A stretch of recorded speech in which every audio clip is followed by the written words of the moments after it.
Hi friends, welcome to our channel. క్రికెట్ని 13వ సంవత్సరంలో ఇంగ్లాండ్ వాళ్ళు కనిపెట్టారు. ఫస్ట్ టెస్ట్ మ్యాచ్ ఆస్ట్రేలియా అలాగే ఇంగ్లాండ్ మధ్య 1877లో జరిగింది.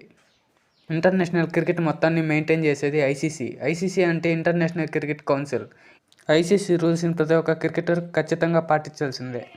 ఇంటర్నేషనల్ టెస్ట్ క్రికెట్లో అత్యధిక సెంచరీ ఉన్న ప్లేయర్ ఎవరన్నా ఉన్నారు అంటే అది సచిన్ టెండూల్కర్ మాత్రమే. The greatest of all time, god of cricket. తనకు మాత్రమే సాధ్యం ఆ రికార్డ్.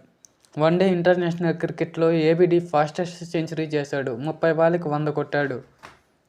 ఇంటర్నేషనల్ టెస్ట్ ఫార్మాట్లో హైయెస్ట్ స్కోర్ ఎంతో మీకు తెలుసా?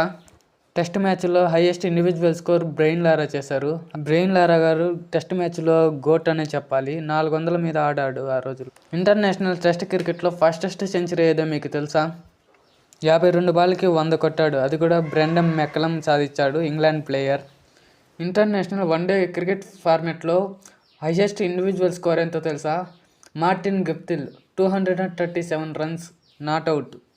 ఇతను కూడా ఇంగ్లాండ్ ప్లేయరే. ఓడిఐ మ్యాచ్లో ఒకే ఇన్నింగ్స్లో అత్యధిక సిక్స్లు కొట్టినది ఎవరో కాదు, మన యూనివర్సల్ బాస్. 16 సిక్స్లు కొట్టాడు ఒకే ఇన్నింగ్స్లో, అందుకే ఆయన బాస్ అనేది. ఓడిఐ ఫార్మాట్లో అత్యధిక పరుగులు ఉన్న ప్లేయర్ ఎవరన్నా ఉన్నారంటే సచిన్ టెండూల్కర్ మాత్రమే.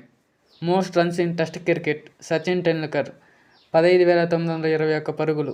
క్రికెట్ హిస్టరీలో ఫాస్టెస్ట్ బాల్ ఎవరిదో తెలుసా? షోయబ్ అఖ్తర్ది. 161 km/h వేశారు బాల్ని. వీడియో నచ్చితే లైక్ చేయండి, సబ్స్క్రైబ్ చేయండి గాయస్.